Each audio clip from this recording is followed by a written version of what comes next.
Hello and welcome back to the Wee Lorda channel. Today we're going to be making two recipes using haggis.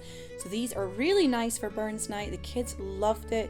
My kids loved haggis and they loved making it into something different, and it was just really enjoyable. So the first one's a haggis pie with clapshot, which is mashed neeps and tatties together. Now you can add chives into your clapshot. I didn't actually have any, so I just had a little bit of parsley, but it was really delicious. It also works really well with a little bit of onion as well. The second recipe is loaded neeps and tatties. So we've baked our tatties and neeps in the oven like wedges and cubes, and they are so delicious, loaded with the haggis, melted cheese, we've got some sour cream, and we've got some chili jam in there as well, and they are so good, absolutely delicious. The kids love this recipe as well. This made a really nice starter actually before a meal. So the first recipe we're going to be making is our clapshot and haggis pie. It's really easy. I've used a pre-rolled short crust pastry for this recipe. If you want to make your own pastry, you can do. It was just to make it really easy and quick. So we've added all the neeps and tatties into the pan there, and we're going to boil those for about 40 minutes or so, 30 to 40 minutes, until they're nice and soft. So we're just adding them in together, and we're going to add a good dose of salt in there as well. So we're just going to leave that on the simmer, and then we're going to work on our pastry.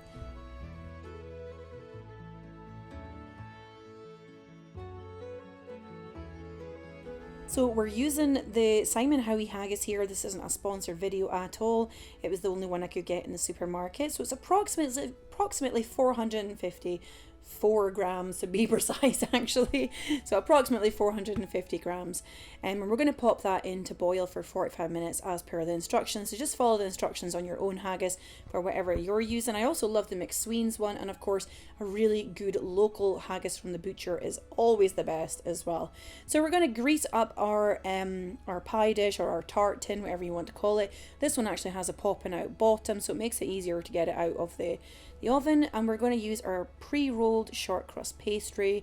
Again, you can make your own pastry. I'm just using this just to make this recipe nice and quick for you guys.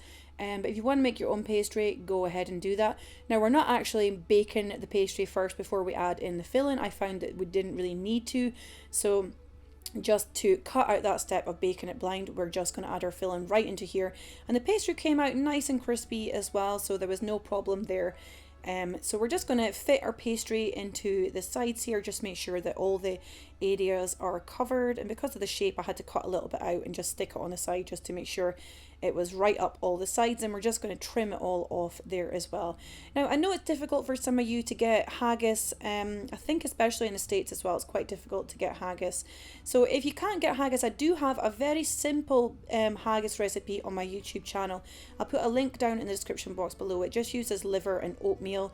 It's not as complex as the haggis that we would buy from the butcher or the supermarket, but it is a very basic haggis that you could use in this recipe instead, or you could also just try using milk. So we're going to mince. So we're going to add our milk and our butter into our tatties and neeps there, and we're going to add a good dose of salt and pepper, and we're going to mash that through. So I think in some clapshot recipes they use chopped chives, or that some of them we also use a little bit of onion as well while you're boiling the tatties and the neeps. So it's up to you if you want to do that, but I'm just making it very simple. I didn't have chives available in the garden as well, so I will make it with chives again in the future, but you could add that if you can get that maybe from the supermarket out of season as well. So we're just going to mash that through until it is nice and creamy. Now you're not going to get it completely smooth, but that's okay. A bit of texture is good in this recipe. So we're just going to keep mashing away until that is nice and done. And it should look something like this when it is ready for your pie. So you could add your chives in now if you wanted to. So we're going to open out our haggis now. I left mine to cool a little bit because it was absolutely boiling hot to touch when I was trying to get the haggis out for the pie. So I would advise leaving it to cool a bit, just because you're going to heat it up in the oven again anyway, so it doesn't really matter. So we're just going to peel off our skin there now.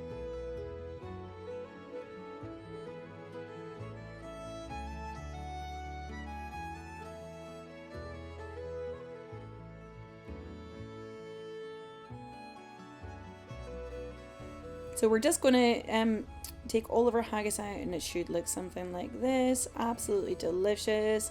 You also get vegetarian haggis as well if you want to try it with vegetarian haggis, but we love the good old-fashioned meaty haggis. So good. Kids absolutely love this. Now, this does actually provide quite a thin layer of haggis in the bottom of the pie, so if you want to double it up, you could make your layer thicker than this, but it was really, really nice with just the one ball of haggis, which was kind of enough for a family.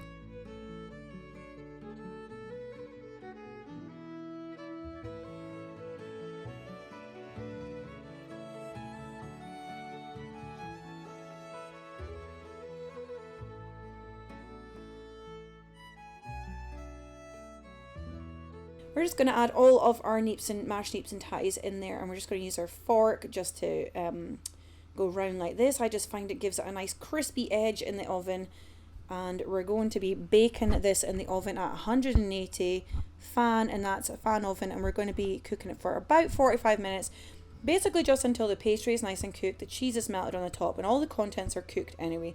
So we're just cooking our pastry and our cheese. So about 35 to 45 minutes. Just keep an eye, check it at about 35.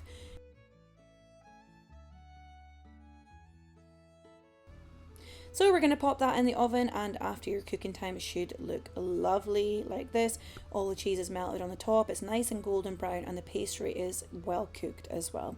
Just going to add a little bit of parsley on the top there. You could add extra chives on if you have chives as well. You could also give it a wee extra sprinkle of black pepper as well. So I left it to cool ever so slightly before taking it out of the tin, because it is quite floppy once it is just fresh out of the oven. And I popped it out of the tin, and I just slid the base along with the bottom of the pie. I didn't bother sliding it out because I thought I was going to be in danger of breaking it up. So I just left it on the bottom there, and it should look like this. This pie was also delicious, cooled down the next day, and it was even nice served cold. My wee one was eating, wee Mary, she was eating some of this when it was cold out the fridge. I prefer it hot, especially in the winter, but it also makes really good picnic food, so it's really, really lovely. And once it cools down, it kind of solidifies a little bit more as well. So it looks something like this. The haggis layer is a little bit thicker. It's just because when I was cutting down, the neeps and tatties kind of squished down on the haggis a little bit. But the haggis layer is a bit thicker than what you can kind of see here. And you got your nice crispy pastry on the back as well. So I hope you enjoyed this lovely clapshot and haggis pie. Next we're going to be making our loaded neeps and tatties. This is probably my favourite recipe. It's so delicious. The kids loved it. It makes a really nice starter dish as well. So you're going to need all of these ingredients here. And we're going to start by roasting our tatties and our neeps in the oven. So again, we've got our oven at 180, and that's a fan oven as well. And we're just going to add all of our tatties in there. Now you can double up this recipe. We just kind of nibbled on this as like a starter. It wouldn't really be like a main meal with this quantity. If you wanted to serve, say, about 4 or 5 people, you'd need to double it up for a meal. So we've added our tatties in there, a little bit of olive oil, salt and pepper, and we're just going to mix that round.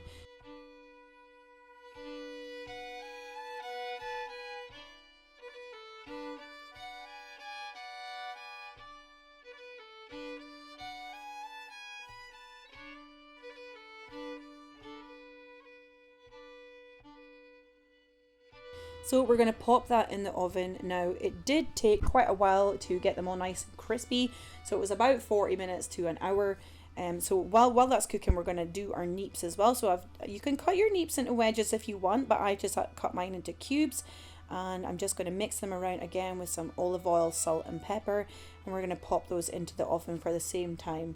So we're going to cook them for it's approximately an hour it takes for them to be nice and crispy. But we're going to check them at about 30 minutes to 40 minutes just to make sure they're not burning, and just to turn them around in the dish as well. So season everything and pop those in. So we've just taken it out halfway through. You can see everything is getting nice and golden on the top here, and we're just going to give it a good stir through. It's starting to stick to the bottom a little bit, so we're just loosening everything off a wee bit. So we're just going to turn them around and then pop them back into the oven for until another sort of 15 to 20 minutes. Just keep an eye. You really don't want to burn these. Yours might be ready in less time than mine, so just keep an eye out in the oven. And we're just going to stir our neeps around there as well. And we're just going to pop those back in. I love roasted neeps. They're so sweet and delicious. And we're going to cook our haggis as well while all that is going on in the oven.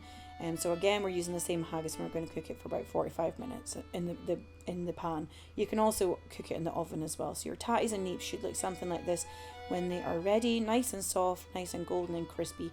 And we're just going to add all of our neeps on top of the tatties there, and we're going to just spread those around. You could use like a large plate to do this. It doesn't have to be a rectangular oven dish, just whatever you have available. You could even take your tatties off and put it onto a serving plate as well. I love these new dishes that I got, so I just thought I would serve it up in here because they just look really pretty. They're hand painted as well, and they're just lovely. So once we've got all our neeps on there, we're then going to add our cooked haggis on. So we're going to break it up a little bit because I want to kind of try and sort of sprinkle it over. It's not very sprinkly, but we're just going to add it on like so. It's kind of sticking my fork here.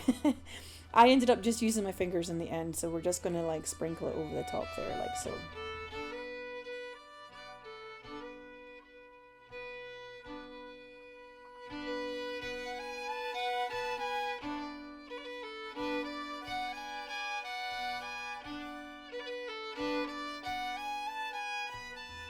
So you can actually add more haggis on than I am doing here. I'm just adding on enough so that I can still see the tatties and the neeps in my photograph to show you guys. But after I'd taken the photo, I did kind of load it up a bit more with the rest of the haggis. So just add all of the haggis on.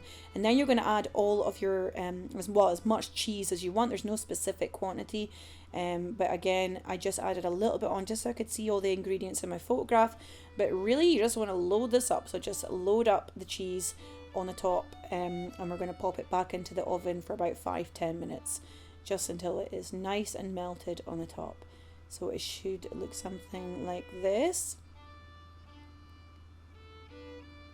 I just used it like a strong cheddar as well. You can just use whatever you want. Even like crowdy cheese would also work really nice with this dish as well. And we're now just going to add on our creme fraiche and some sweet chili jam.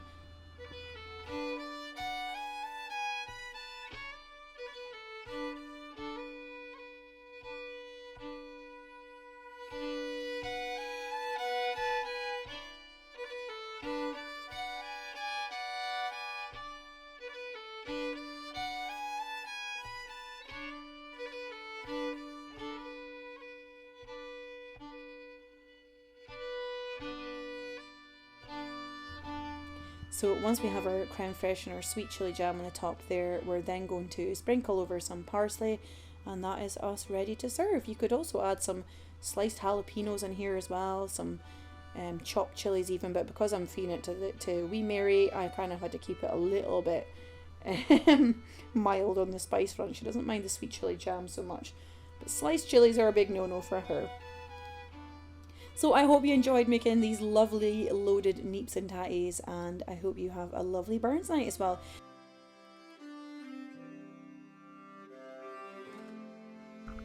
So I've added all the recipe ingredients at the end here if you need them again for your lovely clapshot and haggis pie and for your loaded neeps and tatties. So I hope you enjoyed these recipes. Please feel free to give this video a big thumbs up if you did, and if you haven't subscribed, if you click the little subscribe button and the bell next to it. I will see you guys again soon. So take care, lots of love, bye bye.